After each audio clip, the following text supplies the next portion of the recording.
Hello and good morning, everybody. Thank you for joining us. So welcome to the flagship event for the World Bank's East Asia and Pacific region. Will robots disrupt East Asia's development model, technological change, and the future of jobs in the region?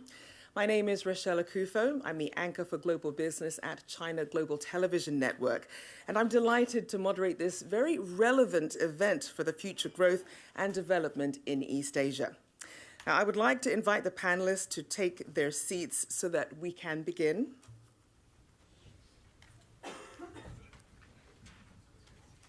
Give a little round of applause. Thank you for joining us.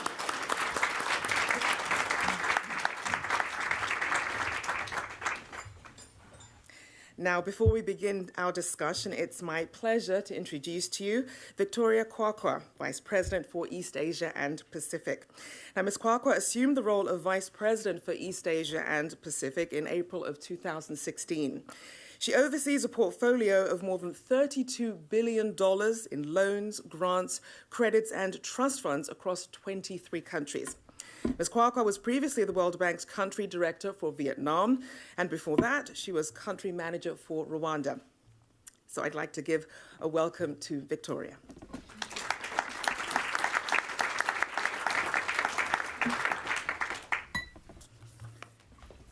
Thank you.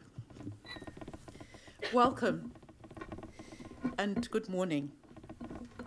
I'm delighted to welcome you to our region's flagship event for the Spring Meetings 2019. Will robots disrupt East Asia's development model? Technologies are changing very rapidly, and how technologies are adopted and diffused, how countries in East Asia and the Pacific prepare for a more technologically driven future will be critical for a region that has based its economic success on outward-oriented, labor-intensive growth. On one hand, rapid advances in technology hold the promise of enabling terrific economic and social advances. If digital technologies can be made broadly available and affordable, they hold significant promise in enabling future growth that is inclusive. Indeed, digital technologies advances are already making important differences in people's lives in East Asia and the Pacific.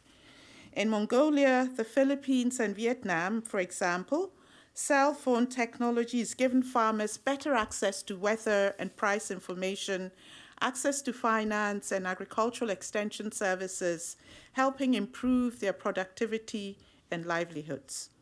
In Cambodia and Indonesia, smartphone apps such as PASAP, Gojek, and Sister Ojek, a service of female motorcycle drivers for women and children riders, are creating new opportunities for small entrepreneurs and improving transportation and related services. In China, the government is partnering with Alibaba to address last-mile challenges of providing goods, services, and trading opportunities to those living in remote, difficult-to-reach places through the Taobao Village program.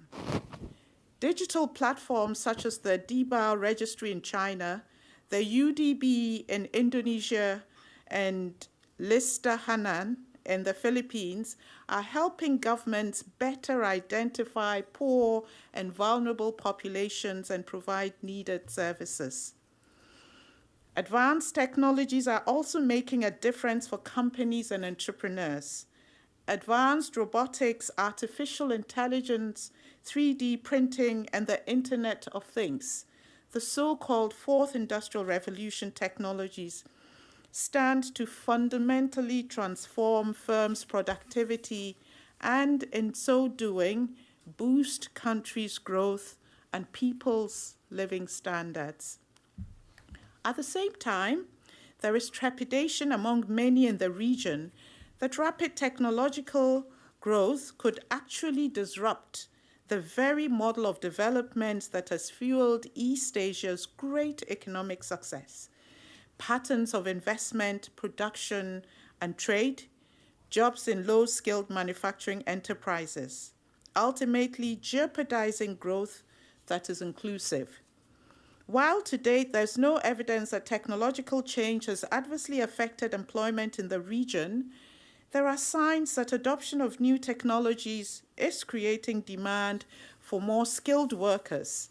This is raising concerns that increased industrial automation could end up leaving behind some workers, those with fewer, less sophisticated skills behind.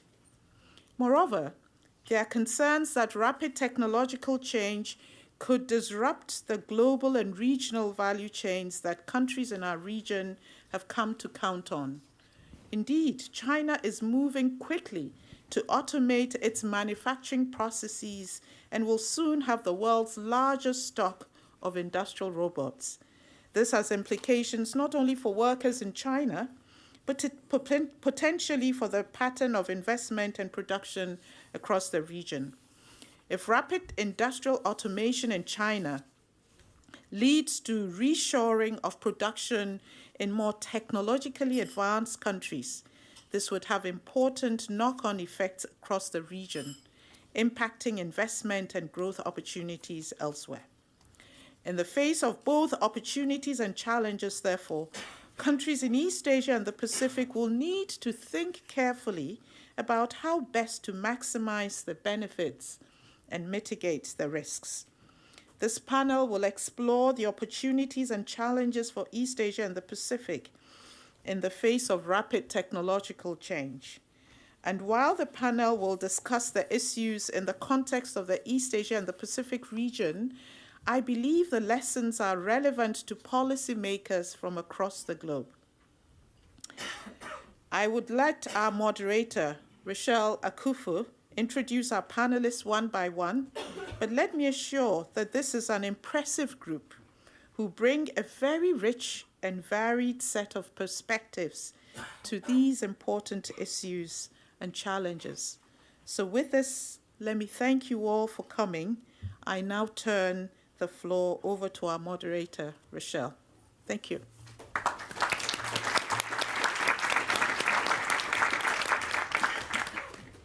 Thank you very much, Victoria.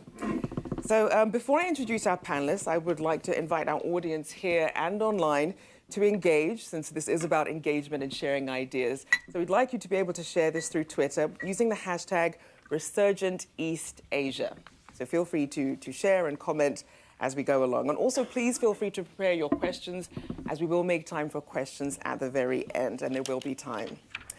Well, now it's my great pleasure to introduce you to our great panelists from left to right. We have Dr. Joo-Ho Lee with the Korea Development Institute School of Public Policy and Management. From 2010 to 2013, Professor Lee was Minister of Education of Korea, a country which has rapidly and successfully automated.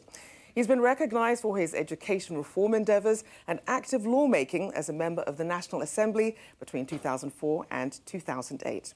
Dr. Lee. And we also have Dr. Yasuyuki Sawada, who has been chief economist of the Asian Development Bank since 2016. Dr. Sawada is the chief spokesperson for ADB on economic and development trends and leads the Economic Research and Regional Cooperation Development Department, where they analyze and develop policy options to enable policymakers in the region to respond to these new realities. And we have Tu Go, co-founder and chairwoman of Yola, which is Your Online Learning Assistant, and she's from Vietnam. She's working to make the most of the opportunities afforded by new and emerging technologies. As an education and tech entrepreneur, she's committed to developing human potential. After graduating from Stanford University, Tu co-founded Yola, the fastest growing education company in Vietnam, providing English and critical thinking training skills, both online and offline. Yola currently serves over 30,000 students. Tu Go also helped found ELSA, an English pronunciation training mobile app with more than 4 million downloads worldwide. And finally, we have Sri Ramaswamy, a partner from McKinsey Global Institute, who works with some of the largest corporations, including in the East Asia and Pacific region, to adapt to changing economic and technological environments. He leads research on the economics of digitization and the economics of multinational corporations and on global manufacturing and supply chains. So in order to get things started, we're going to ask each of them to respond to the following question that's posed by the very title of this event. Will robots disrupt East Asia's development model? And if yes, will that disruption help or constrain countries' development efforts? Start with you, Dr. Lee. Okay, thank you. I think robots will disrupt the East Asian model to some extent. One of the key features of East Asian development is, I think, fast follower model. So companies in East Asia are probably number one in making products that are designed and invented by others. So they are very good at execution, but lacking concept design capabilities. So that's why robots, especially with artificial intelligence and machine learning, can hopefully help East Asian countries gain momentum to transform themselves from fast followers to first movers. So there are, I think, two major hurdles that East Asian countries have to overcome to become first movers. First one is, I think, the problems of command and control, very strong command and control of government that are at every corner of economy. So rather than intervening and commanding directly, the government should focus more on nurturing the ecosystem. The public officials, policymakers should be able to work together with innovators, researchers, venture capitalists, in a much more horizontal way. That's really a big challenge. And the second second challenge that East Asia and countries probably have in common is that it's problem in education system. Because Eastern Asian success are heavily dependent on its heavy investment in human capital. But at the same time, our education system is too much dependent on rote learning and memorization. So to become first mover, you really have to make students to be able to ask questions rather than answer the questions. But this is a really hard transition. You really have to focus more on high thinking order skills, like analyzing, applying, and creating based on what you learn and remember and memorize. So in the classroom, the students also should learn how to communicate and collaborate with other students through the changes in pedagogy of teachers. So these are really important challenges. Maybe this disruption by robots can help those countries in East Asia to gain momentum to make this important transformation toward first movers. Certainly an important aspect there, education. Same question to you. Yeah.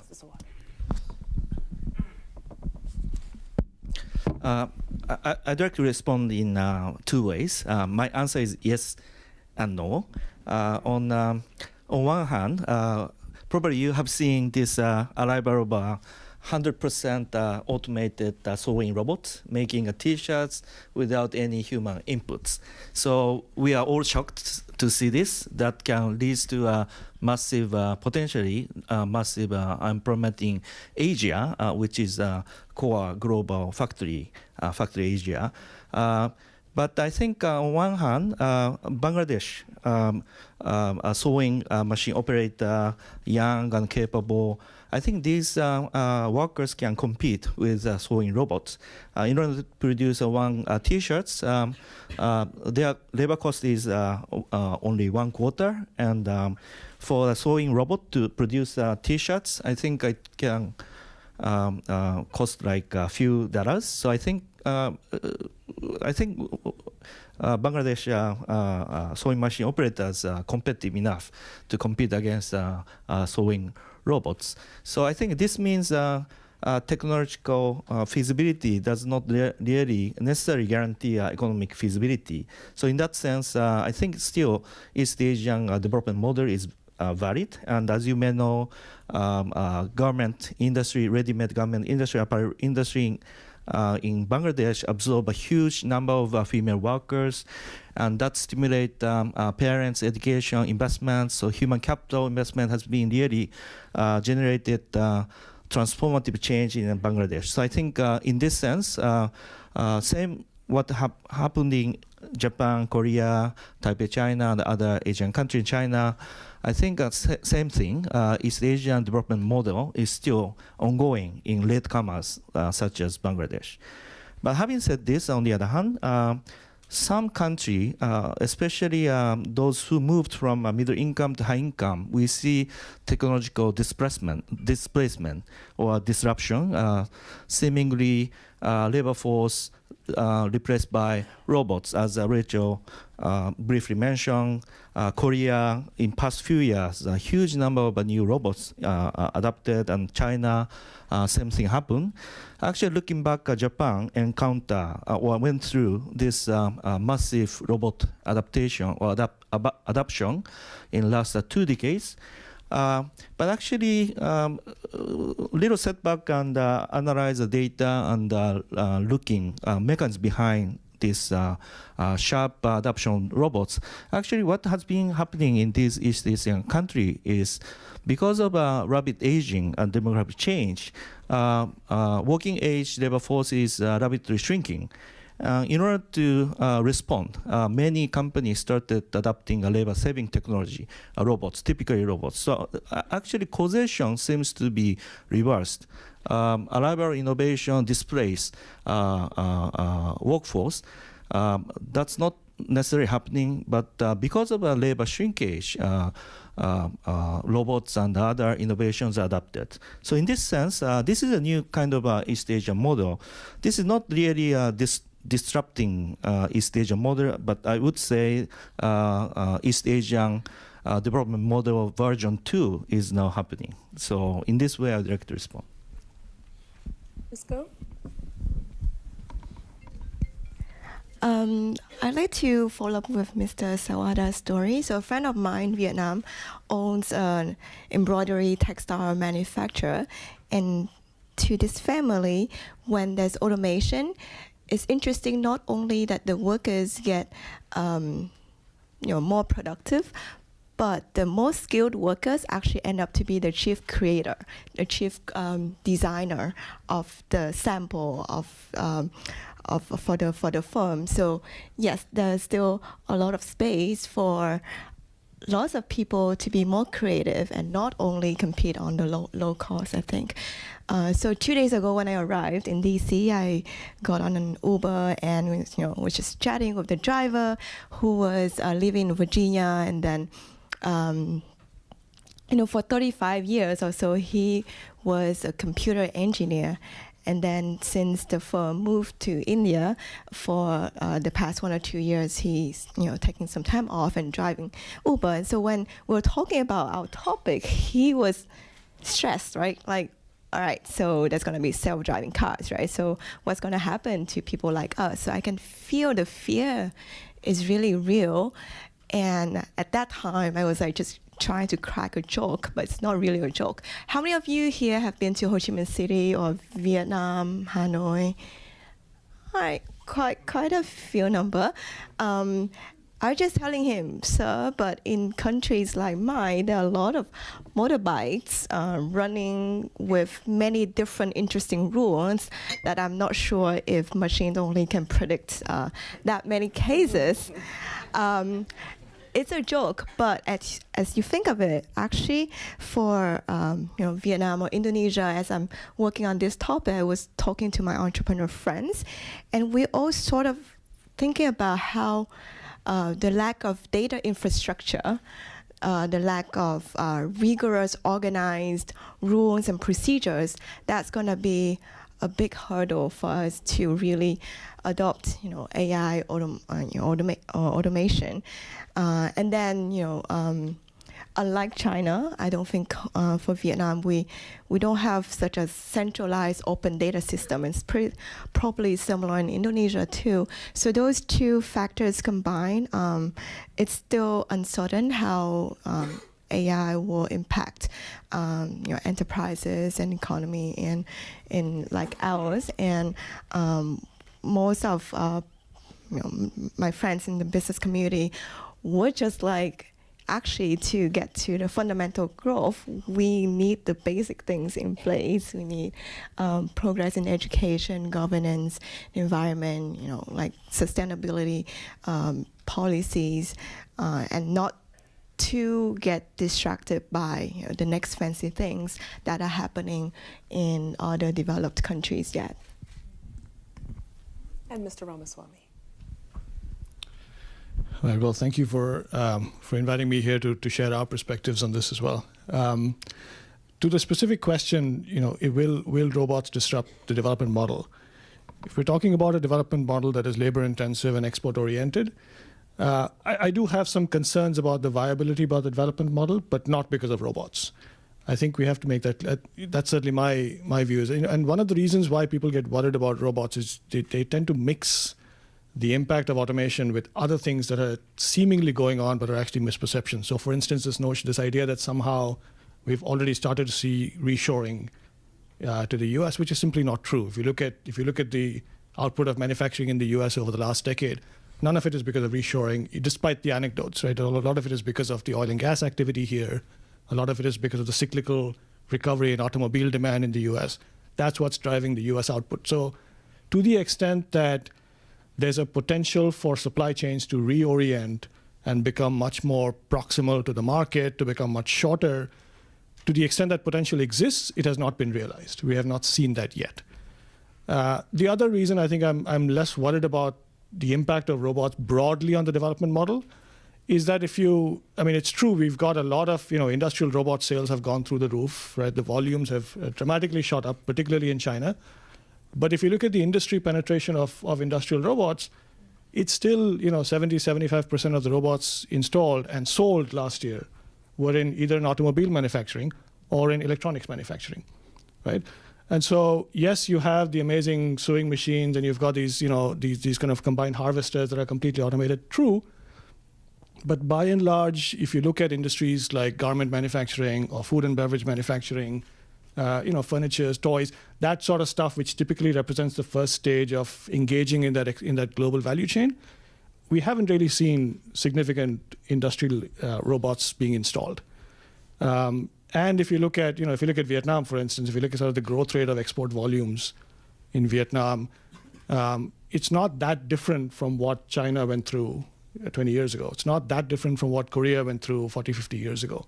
So that gives you some sense of, okay, maybe, at least for now, we're not seeing a major impact due to industrial robots. The concern, though, comes from a couple of other things, which is the spillover benefits that model used to provide in terms of the productivity spillovers to the rest of the ecosystem, to smaller companies that could share in that value chain. Those are places where I do have some concerns, because what we're seeing is that there's some pretty significant declines in the returns to capital in some of these firms that are engaging in these big global supply chains. And so what we're starting to see is an increasing commoditization of those activities that these countries use to engage in the global value chains, which means that the workers in those places, yes, they get the jobs, but the jobs may not provide the kinds of progression that they used to provide. The smaller companies in these local, in Vietnam or in Cambodia or in India that used to fit into the supply chain, they don't get as much benefit as they used to get in terms of productivity spillovers or worker training. And so that's something that we are kind of monitoring to understand why is the return on capital falling and what does that mean for the spillover benefits from this engagement. So we're certainly hearing some cautious optimism about the opportunities as well as the concerns that are involved. Mr. Sawada, in your opinion, what excites you or concerns you the most about the economic repercussions of this technological disruption? Yeah, I agree with Mr. Ramaswamy. We don't see any big reshoring movement or also robots are really concentrated on industries used to be and will be capital intensive. So labor market impact seems to be limited. According to our analytical work, data supports more on positive side of technology. Technology can increase labor productivity, so income increase, market expand. Asia, what is happening is because of this income and market or consumption effect, more labor has been employed. So every year, more than 20 million workers generated by arrival of new technology in one last decade. So I think overall we can be optimistic. But at the same time, I also agree with another point raised by Mr. Ramaswamy. Some heterogeneous impact on labor market. That's a little, I feel there is a potential concern, especially if we analyze the data, what kind of labor or employment affected by arrival of new technology. That's typically routine work and also casual labor. So, for example, on the assembly line, soldering some component onto a circuit board repeatedly. So these are repetitive work and without any, so routine and labor-intensive work. I think that at the highest risk of displacement. Indeed, according to data, we see, this type of job more likely to be displaced. At least labor demand for additional labor demands slowly growing, as opposed to non-routine work and cognitive intensive work like office work and also researchers, etc., or web designers. Demand increasing, relatively speaking. So as a result, wage rate between cognitive intensive work versus casual labor, I think that wage rate inequality will expand. So actually, according to the data from the Asian developing countries, indeed, we can observe in last one decade a widening wage gap and also income gap. So I think this is a big concern. Overall, it's a positive, seems to be positive, but there are some variation of heterogeneous impact, and some group of workers are adversely affected. So I think this is a big concern, potential concern I have. And Ms. Kwakwa certainly did raise the point in her opening remarks about this idea of people feeling left out or left behind as technology speeds along. And often people look to the Republic of Korea as an example of a development experience to follow. So, Dr. Lee, as former Minister of Education in the Republic of South Korea, what are some of the lessons that developing East Asia can draw from Korea's development experience? And what do you think countries should replicate and what should they avoid? I think the most important lesson we want to share with other countries is that prioritizing in the investment in human capital. That is really the key to the success of Korean development. In my recent book, I actually pointed out three major important lessons we want to share. Number one is expanding education with equity. So Korea achieved universal basic education in 1980, just 35 years after its independence. So we very quickly achieved universal basic education, 9 years of education for every student. So that really laid a very strong foundation for the inclusive growth. So that is number one lesson, and the number two is link education with economy. You know that education should be relevant for the future jobs of the students. So in 1970s, when Korea really pushed hard for heavy and chemical industries, the total budget for vocational high schools reached to the level almost equivalent to the budget for the whole higher education. So you know that we hugely invest in vocational high schools that invite mostly from students from poor families, and make them equipped with necessary skills so that they can successful in the labor market. And number three, the promoting brain gains. So in early 1970s, government established government research institute and think tanks that actively invited Korean diaspora who achieved good who got the PhD degrees in the global universities. So that we really tap into the best talents globally. So that's the lesson.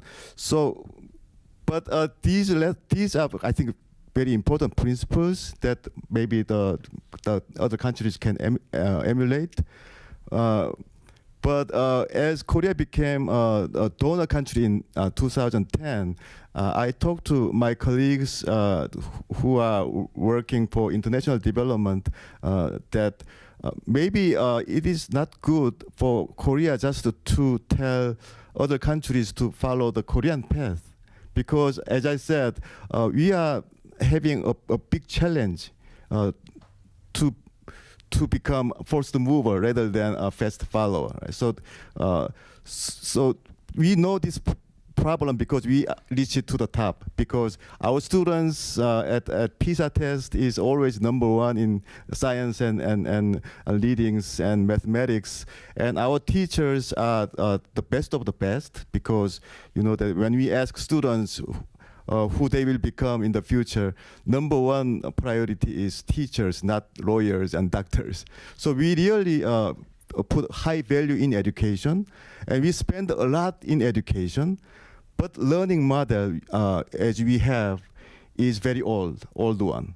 And we are failing to make our next generation a true first mover that cannot be replaced by robots, right? So we really want to work together with other countries to explore the new path, rather than we just deliver what we have achieved so far. So that's what I would like to say. That's interesting, talking about that pipeline from education, which actually leads quite well into Ms. Go's field of emerging and burgeoning entrepreneurs. Ms. Go, what do you think the next generation of tech entrepreneurs see as their opportunities and challenges in terms of coming onto the job market amidst this rising technological disruption? I feel so lucky and grateful for having listened to Mr. Lee's learnings for developing the education system in the country.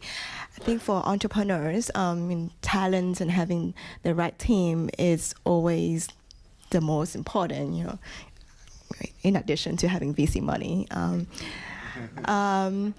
So I would say, so in within the tech ecosystem, that there's a lot of self-learning happening with talents in Vietnam. So there are lots of designers and developers who learn things on their own, and then get trained on the job, and then they would work remotely with firms in Silicon Valley, in Europe, in Canada. So, and these are not developers who live in Ho Chi Minh City and Hanoi alone, and I get goosebumps whenever I tell these stories. These are people living in tier 2, tier 3 provinces in Vietnam, and they can get this sort of technical training that can then qualify them to do the kind of remote work. So there are a lot of opportunities for self-learning and skills trading platforms with talents in countries like Vietnam. Having said that, I think our education system, and I don't think this is a developing country's issues alone. We, in the context of AI and technology change, there's a question of how do we get more creative? How do we get more human in our education system? And that's something that I think it's a global effort that we have to somehow come up with like more scalable curriculum or a way to think about that. I'm sure quite a few of you here are parents. I work with parents as a teacher, as a counselor many times, and usually they always get happy and listen to you when you preach all these creativity or critical thinking skills. But at the end of the day, they still ask you, okay, so what's going to be my kid's scores? What's going to be the SAT score? What kind of universities I'm going to get my child into? So if we keep work under that kind of paradigm, I think it's hard. And this is something not going to be able, as an entrepreneur in Vietnam, we're not going to be able to change it, because it's a global standard that people are looking towards. People will look into America, people will look into Korea, Japan, China, and see what are the best of the world in education is doing. So if we want to get like talents in Vietnam, get more creative, learn more critical thinking skills, we need to also innovate and build something new for education over here, I feel. Now, obviously, some people take the entrepreneurship route, others choose to go into some of these multinational companies. Mr. Ramaswamy, how quickly do you see automation happening in some of these large globally linked companies, especially in China? I think so. It varies. It varies quite a bit, and I think it varies based on, I think, 2 or 3 sort of parameters. One, as you said, is the size of the company, right? Generally, what we've seen is when you look at technology adoption in the corporate sector, it is extremely unequal. It is extremely uneven. There are a few firms that figure out how to adopt these technologies, how to change their workflows, their tasks, right, their product mix to adapt to the technology. There's a vast majority of firms that make the investments in technology, but then if you ask them what gains they got, they'll tell you we got negative returns, right? Because they didn't make those other changes. They kind of assumed, I'm going to drop this little piece of technology in and everything will be fine. And it doesn't work that way, right? And then there's this tail of companies that is not making investments because they can't figure out, what am I supposed to invest in, right? There's 14 different types of additive manufacturing technologies. Which one am I supposed to go after, right? And they don't know. So they're sort of waiting for the dust to settle.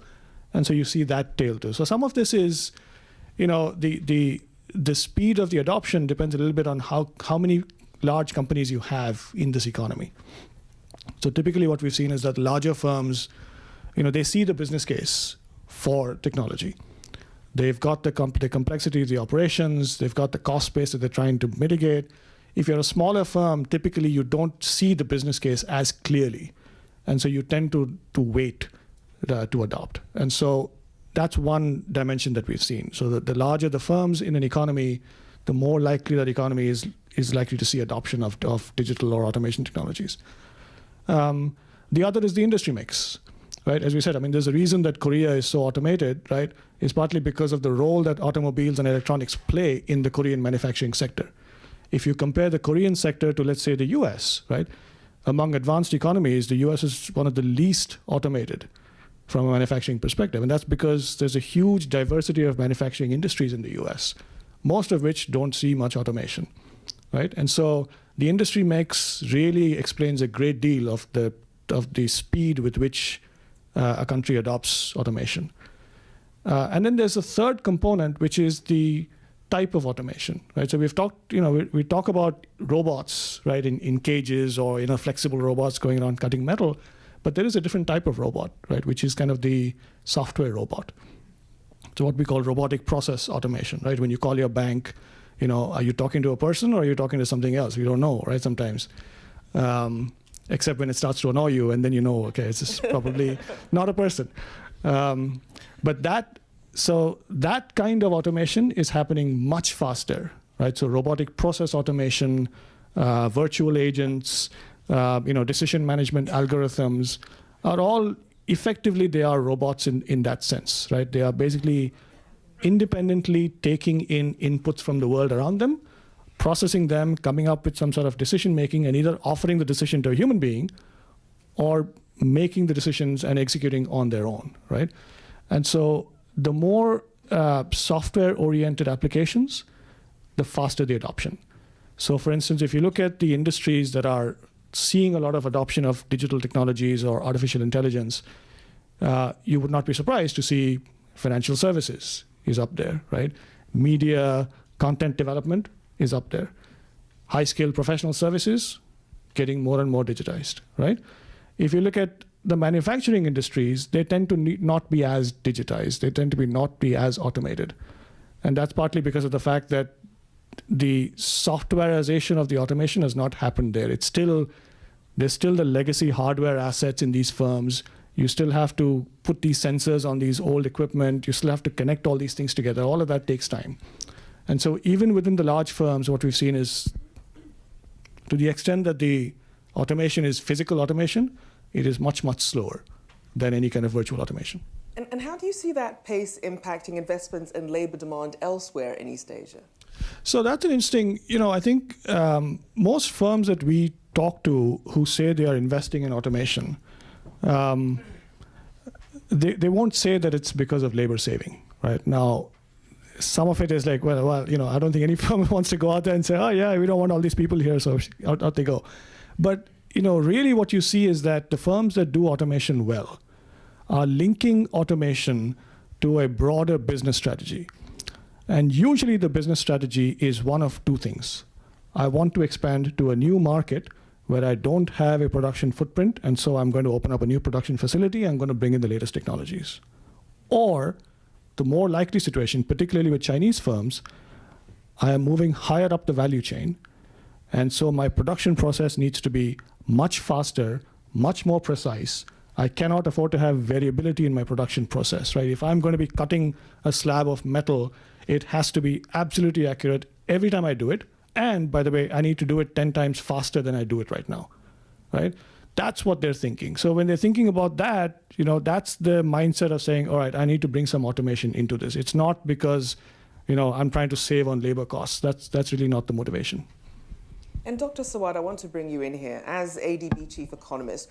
In your view, what are the top 2 or 3 recommendations that you'd like to make to policymakers in the region about adapting to this rapidly changing technological environment? I think probably I will list 3 key areas. First area is, as Dr. Lee and Ms. Go mentioned, role of education and also obtaining right talents.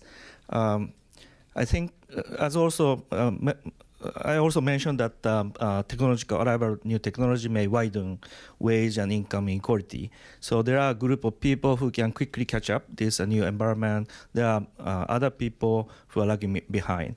So how to make those who are likely to be behind getting better? I think training, retraining, vocational training, etc., education play a very important role. Although this is a general message repeatedly we hear, but the core element of training or retraining or technical vocational training is how to connect education system or human capital from academic track or vocational track, how to connect these talents to required skill sets in the private sector or industry. And required skill sets are rapidly changing, so connecting these two are even more challenging. So I think government should really aware of this, bridging this gap. And actually, ADB has been helping improving technical vocational training in this way.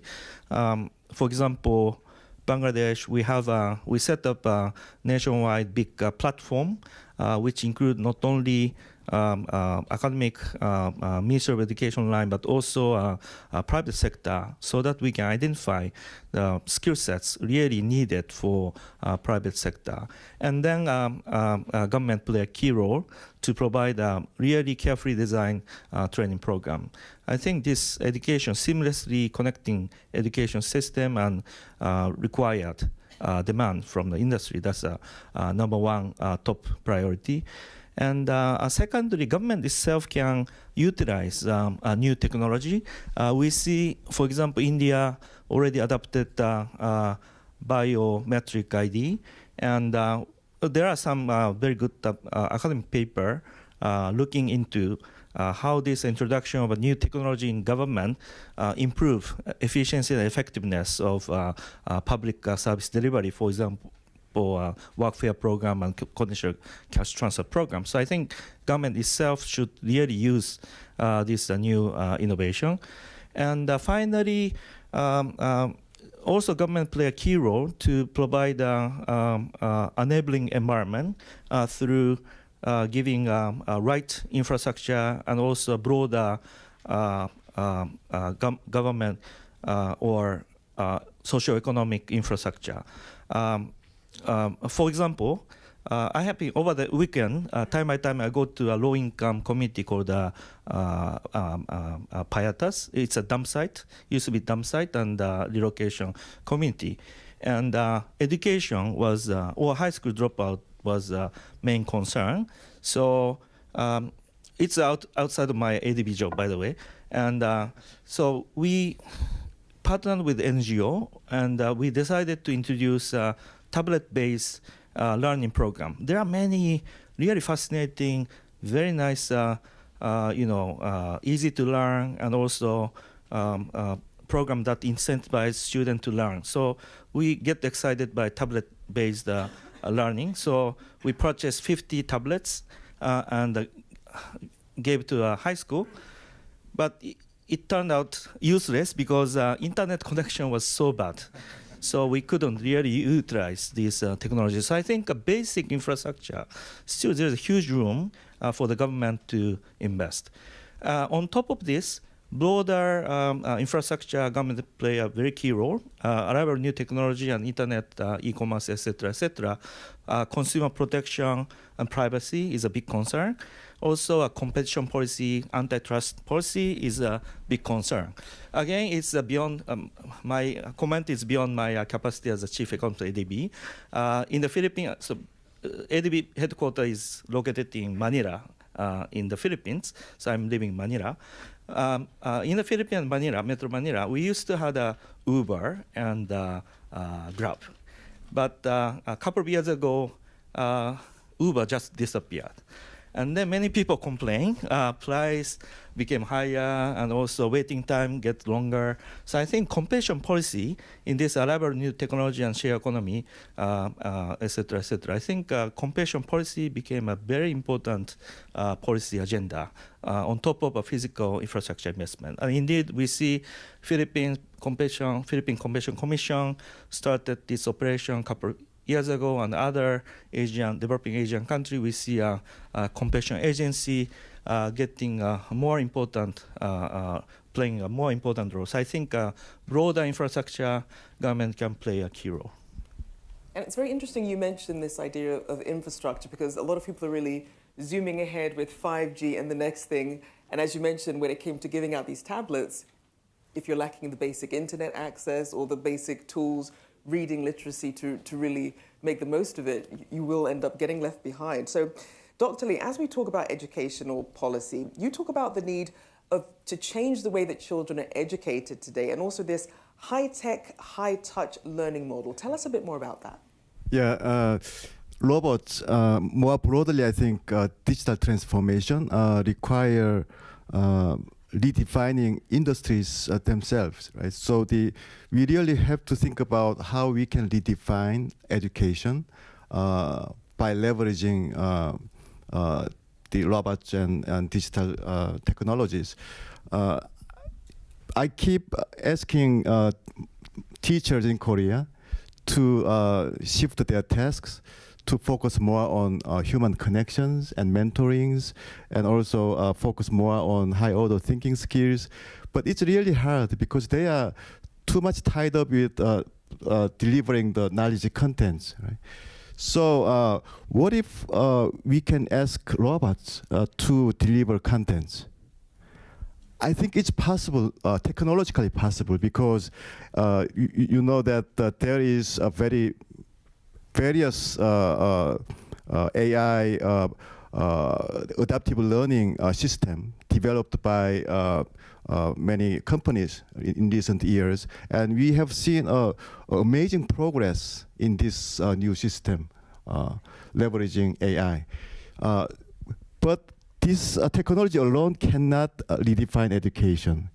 You really have to combine change in the roles of teachers together with technologies. Then you can really think about a totally different way of learning. So that's what I call high-touch, high-tech, because you know that high-tech, like AI adaptive learning system, not necessarily replace teachers, because teachers keep wanting to do more about human connections and mentoring, but they don't have much time and they have too much burden, right? So these technologies can deburden teachers from delivering the knowledge contents, while teachers can focus more on human connections and mentoring and higher-order thinking skill. So this is a really big idea, but the big idea cannot be just be done, implemented in any country, I mean the quick way, right? So you really have to think about how you can turn this big idea into action through various piloting and prototyping and various innovative endeavors, and how you can organize those innovators, policymakers globally to work on the same goal and same theme. Like we can think about innovation in driverless car, right? Many innovators are working together and competing together to achieve the goal of driverless car. Then what about lectureless classroom, right?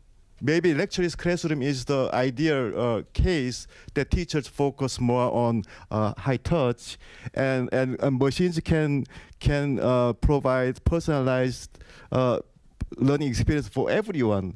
But this is much powerful than lecture in delivering knowledge content.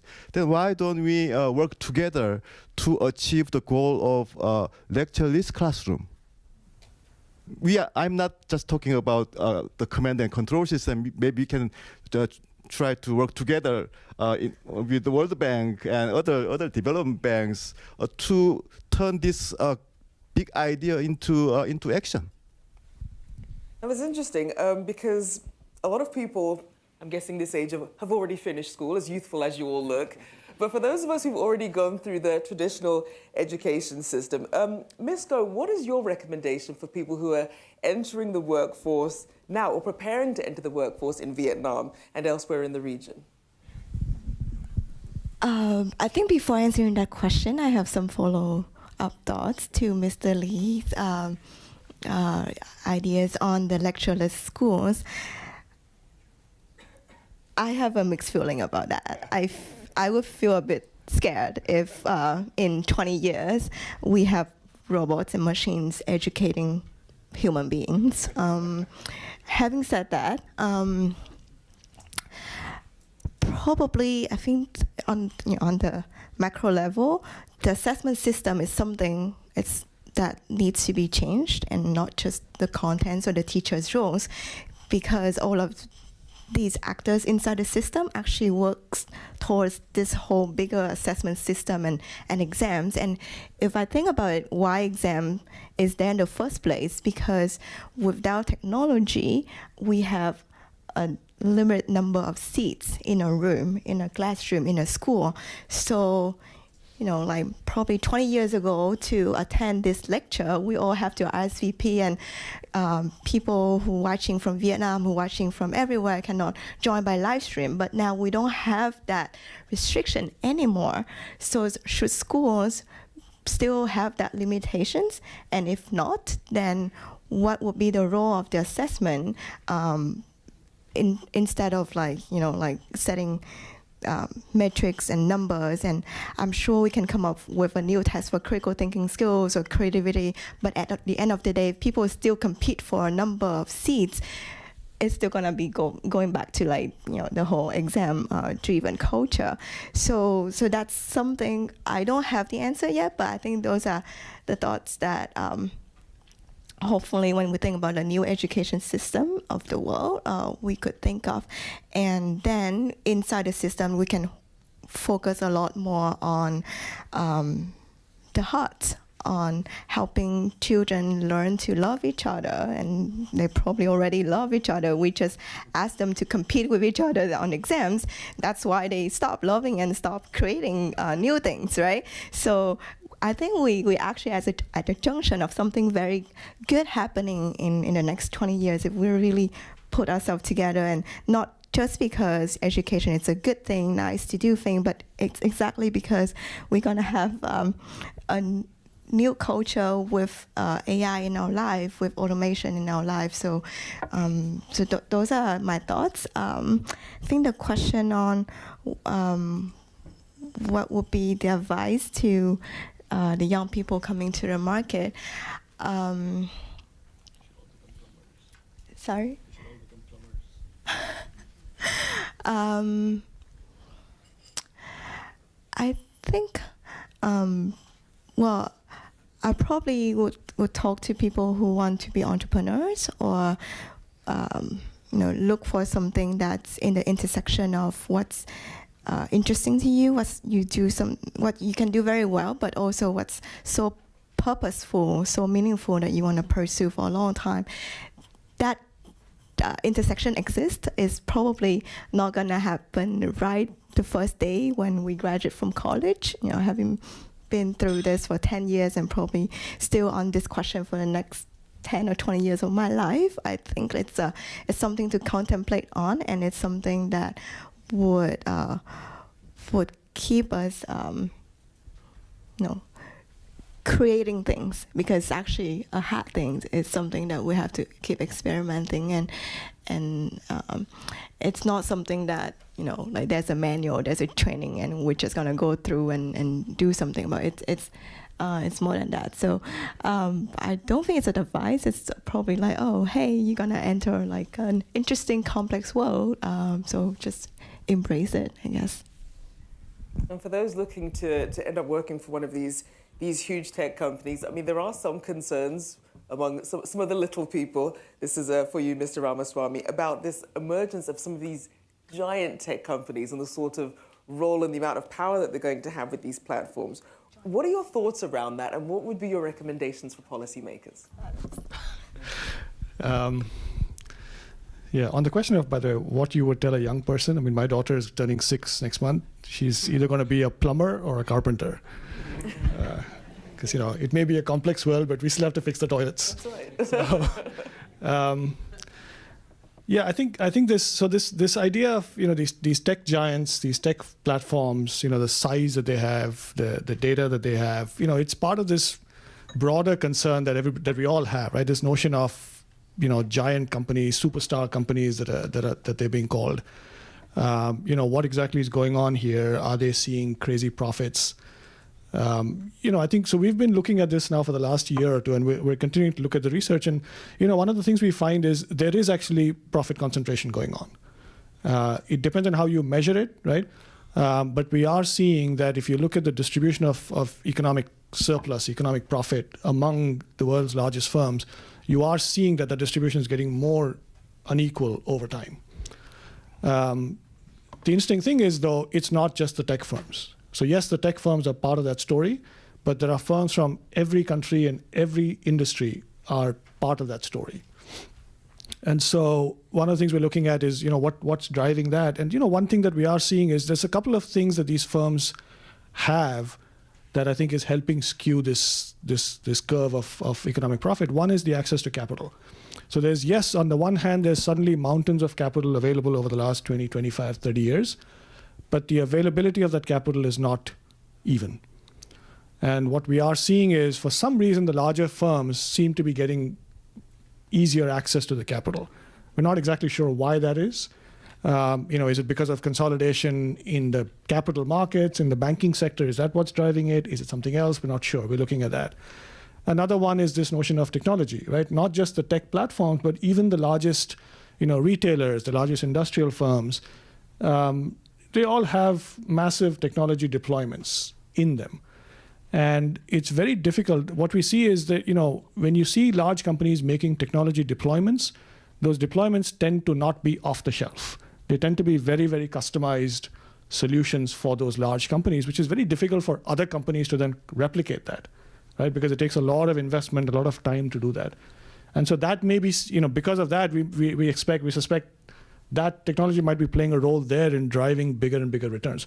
But what all this means, I think, from a development standpoint, whether it's the tech firms or any of these other firms, it's got a couple of implications from a development standpoint. One is the balance between large companies and smaller firms has changed. And that gets back to one of my first points, which is, the spillover benefits of having a large firm invest in your domestic value chain, right? It's not clear to me that those spillover benefits are still as strong as they used to be, right? Because the smaller firms now, they're not able to learn as much, either because of the proprietary technology or because they don't have access to the same capital. They certainly don't have access to the same talent. So to the question of education, right? So what can we do about it? I think there are a few things, certainly from the supply side. There are certainly some things we have to do. We have to make sure that the access to capital is even, regardless of the firm size. We have to make sure that the access to talent is even, right? This is where the education comes in, is that you don't want the largest firms. I mean, as much as large companies come and complain to us about skill gaps or we can't find workers, I mean, you can imagine how hard it is for smaller firms or newer companies to find talent, right? And so there's a supply side lever there. And I think the third component of supply side that we have to think about is the access to data, which is now, along with capital and labor, we are starting to see kind of the role of data almost as the kind of the fuel, right, in driving innovation, in driving returns. And so to what extent can you make access to data more broad-based, more portable, so that the ownership of the data is not necessarily in a specific firm, right, that you can actually pass it around. And I think that's something we have to think about. And unfortunately, I think what we have seen so far is that even in cases where you have, open data initiatives or data sharing initiatives, data ecosystems, the benefits of those ecosystems tend to go to the large firms. And that's because, again, when you see that open data, it's the large firms that are able to understand the potential of that data, of what they can do with it. They're the ones who have the capital to figure out how to use the data, and they have the talent to figure out how to exploit the data, right? And so one of the things we are thinking through is the role of the demand side in this, right? Which is that from a development standpoint, in addition to having these levers of capital access and labor access and data access, should you create incentives that allow, more competitions, right? More outcome-based metrics, right? You want to say, okay, as part of development, this is the outcome I want to get, right? I mean, this is what Singapore is now trying to do with artificial intelligence in healthcare, right? They're basically saying, I want to cut the incidence of cardiovascular disease by 50% in the next 10 years. And I don't care how you do it, but, it's up there, and whoever does it is able to demonstrate it, gets, some amount of money, and then gets investment, right? Those kinds of things, I think, might be beneficial in terms of spurring innovation, bringing smaller firms to the table, rather than just focusing only on the supply side of let's make sure there's more access to everybody. Now, before we open the floor up to questions, we do have one of our questions from online. They're saying, what about the poorest countries in East Asia? With the rise of AI and robotics, is there still a development pathway for catching up? And perhaps if any of you would venture, what that pathway might look like. Mr. Sawad, would you like to have a crack at it? As I briefly mentioned about Bangladesh, I think global economy is not that simple, fourth industrial revolution affecting all the country in the same way, but rather there is a multiple trajectory. Some set of countries still in the process of third and even second industrial revolution. So in this way, I think latecomers, economies in Asia can gain a lot because middle income, high income country continuously climbing up the ladder of this technological advancement. So I think because of that, a country like Bangladesh really gain enormously from production of apparel products and other labor-intensive products. So I think this is a very rather new opportunities emerging because of advancement of technology innovation as well as the advent of fourth industrial revolution. Thank you so much. Now, we would like to open the floor for questions. So anyone who has a question, feel free to come to the microphone in the middle here.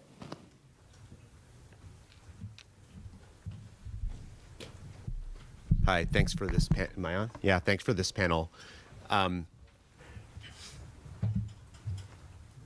Question for Mr. Ramaswamy. You alluded to a few times sort of changing how the effect of automation changing how businesses work. And I'm wondering how deep that goes. So let me tell you what I'm thinking. In additive manufacturing, for example, what we're seeing is that it's not so much that you can just make the thing in a different way, but it changes the entire production process. The relationship between design engineers and production engineers changes.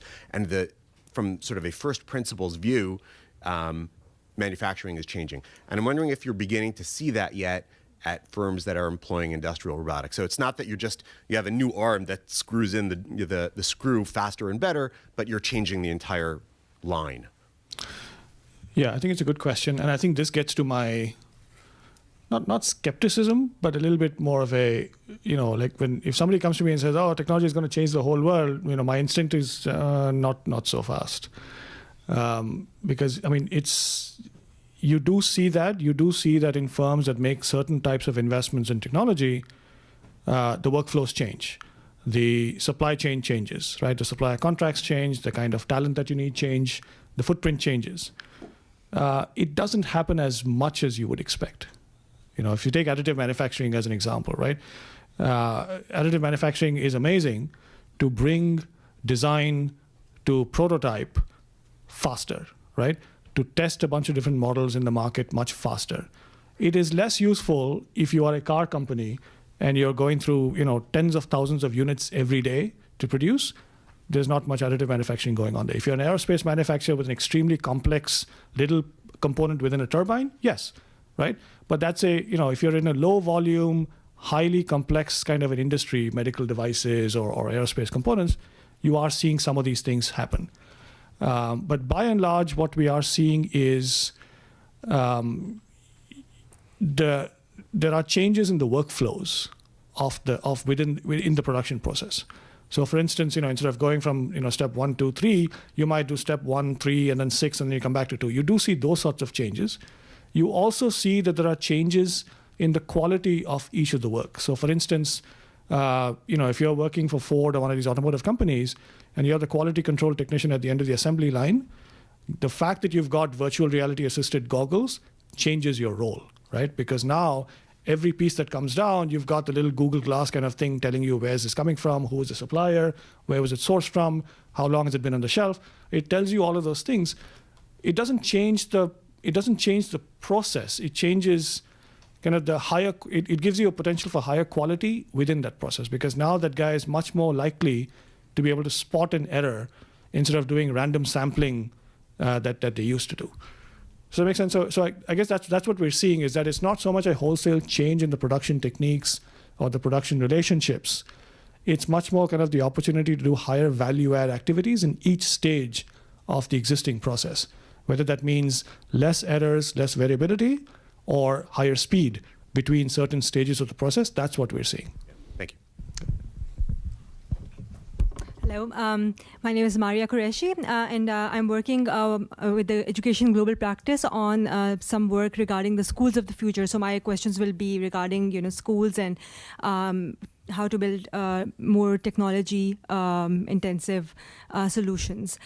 So my first question is around the stock of teachers. So we, understand that we said that robots and AI might take up some of the more repetitive tasks, and the teachers might be expected to do more of the higher order thinking tasks.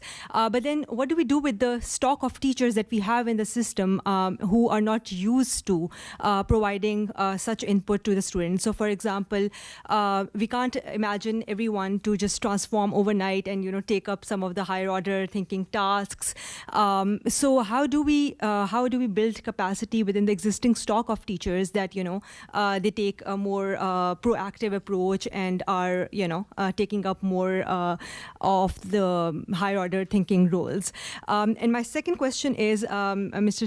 Shri mentioned, I think, some of the important aspects of size, firm size, and industry. And my question is around how to scale up some of the initiatives, especially in education. So we see a lot of model schools.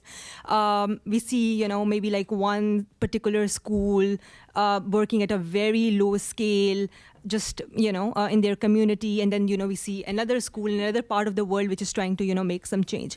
But what we don't see more of is these initiatives, at scale. So what will be the key 2 to 3 components which will be required to see some of these initiatives at scale? Thank you. Yeah, very good question. I think the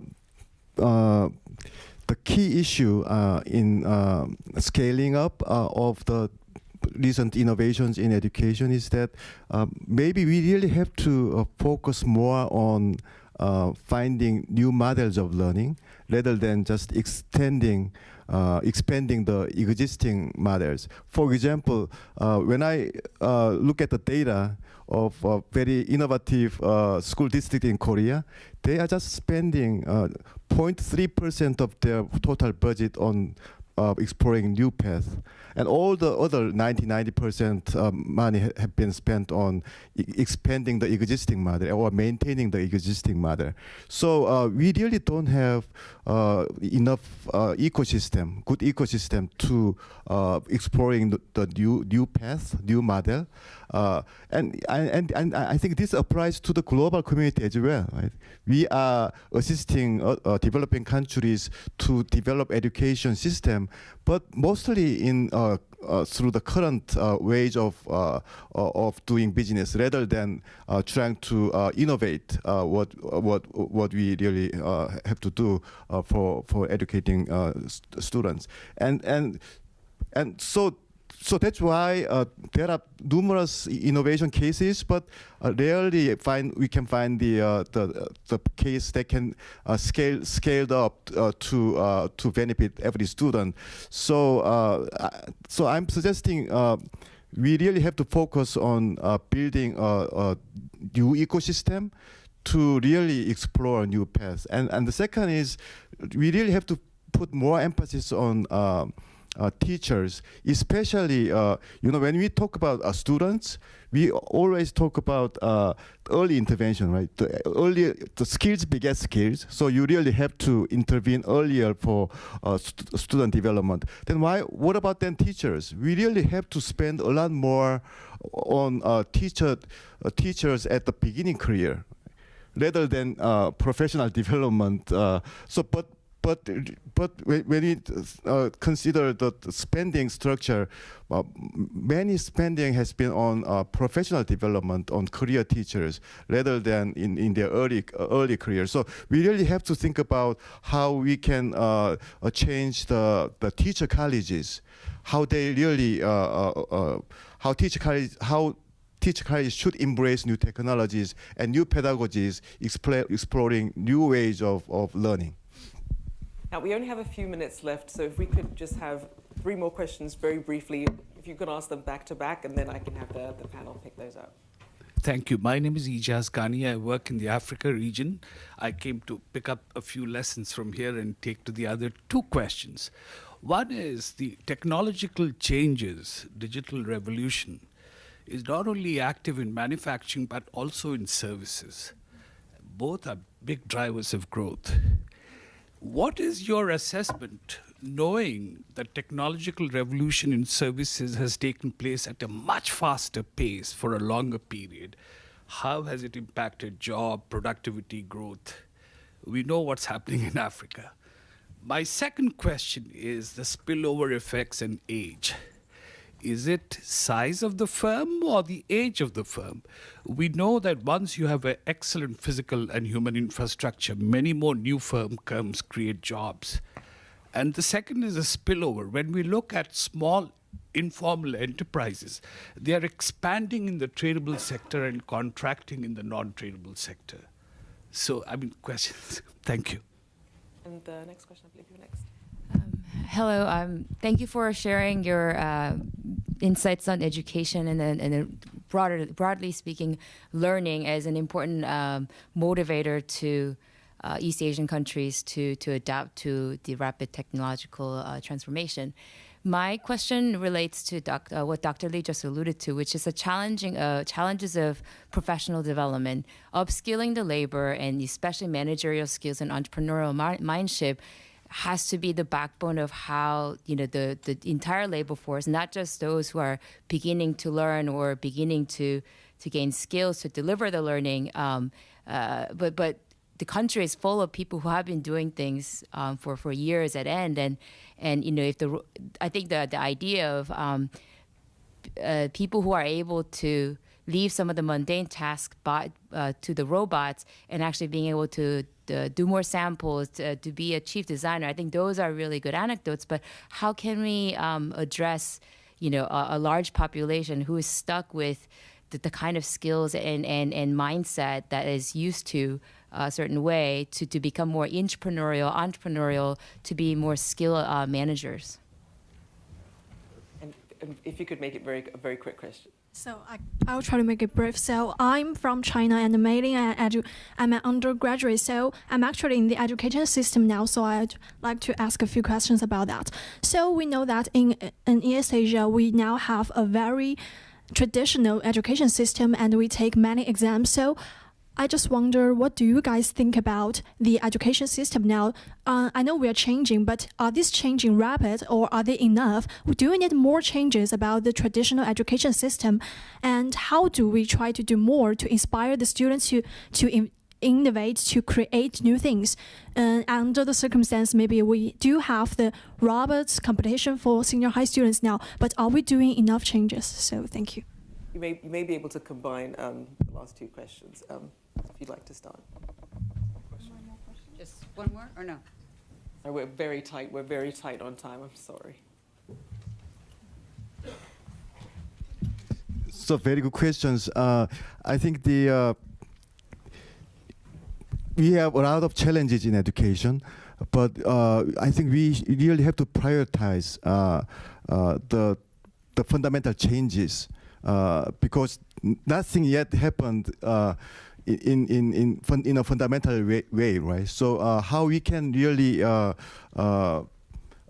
make educators, innovators, government officials work together to find a new solution, and then we can diffuse it to include every children and every adults. So, but we don't really have a working model to start with, right? Because I talked about high-touch, high-tech learning model, but this is only idea, and it should be really shown and demonstrated in a way that that can persuade policymakers and parents and so forth. Right? I think the idea of lectureless classroom could be already there. And there has been some experimental schools already in the U.S. and other countries. For example, in the Summit public school system in U.S., the class time is divided into just three categories. Personalized learning, so students are learning with the iPad, and they have their own pace and their own speed, own level. So all students in the classroom are doing different things. So there is no lecture. And second is mentoring, and third is project. So this Summit School system, there is no lecture at all. So this is not just an imaginary thing. It's already being done in several experimental schools, but this is not really scalable yet. So we really have to try to find out prototypes and pilots so that we can really have solutions to benefit every student and every adults. So that's I think we really need a strategic approach. Maybe we need a much more global, strong global collaboration to achieve this goal. And I know we may have to incorporate that answer into the closing remarks. If we're about to just have the panel give their takeaways, sort of a call to action as to how they can implement some of the ideas and the strategies that they've heard today. So I'm going to go down the line. Mr. Lee, if you could start us off. So the robots and digital transformation pose a huge challenge, and the most important way to address this challenge is how we can prepare our future generation with necessary skills so that we can thrive in the world of robots. I'd like to quickly respond to the question about the service sector. I think Philippines BPO sector, business process and outsourcing sector, is a typical example. Arrival of new technology really expanded this sector and also facilitated growth. But at the same time, inside of a BPO sector, manual and routine type of jobs gradually disappearing. And Asian Development Outlook, our report last year, have one box based on the industry survey. This is based on a subjective assessment of people in industry, but we have this, likely change in next 5-10 years. And professional skill set, how to develop. I think traditional cognitive and non-cognitive dichotomy is very important, and I believe, this is my personal way of thinking based on some rigorous randomized control trial-based study. East Asian type system of learning is, I would say this is a torturing system. I was tortured more than 20 years in East Asian model, but actually this system really facilitates self-control and also grit strength. So I think if this torturing model, if designed nice way, I think there's a scope that will really facilitate the non-cognitive ability development. So I think that can potentially lead to a professional skill sets development. Anyway, my one message is government can play a very important role to use and also facilitate technology, and ADB and other MDBs can play a very important role, not only financing hard infrastructure in ICT, but also broader policy support in, for example, competition policy or adoption of metric ID. So I think this is really a new opportunity we have, like ADB.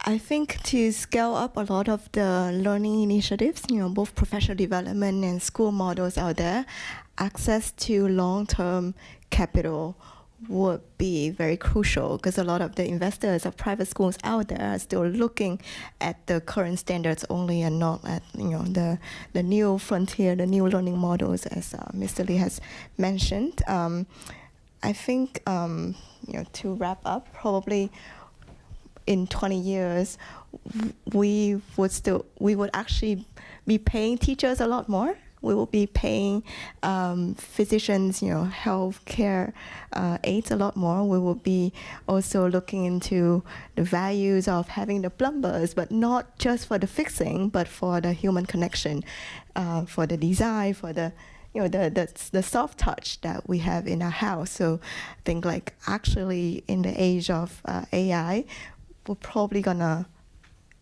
thinking a lot deeply about how much more premium we're gonna pay and willing to invest for the human services out there. And I think just to close out, so I'm not sure I have any solutions, but I will say, we started off talking about will robots disrupt the development model? And as I said, I'm less worried about the robots. I'm a little bit more concerned about the position of the actors within the development space, particularly the relationship between the larger firms and everybody else. And it's not clear what the solutions are, because at this point, it's not clear what's driving it. And I would not rush to say, we need to break up the big firms, because I don't think that's where the solution is, because I don't think that's the problem. But as from a development standpoint, I think it's helpful to keep that in mind. If that environment is changing, then what does it mean for the role of smaller firms, the role of younger firms, their ability to grow, the ability to get the benefits from the larger firms that are in the ecosystem? It's worth thinking that through a little bit. Well, clearly we could talk about this all day, but that's all the time we have. I'd like to thank our panel very much, and also Ms. Parker for her opening remarks, Dr. Lee, Mr. Sawada, Ms. Go, and Mr. Ramaswamy. Thank you so much.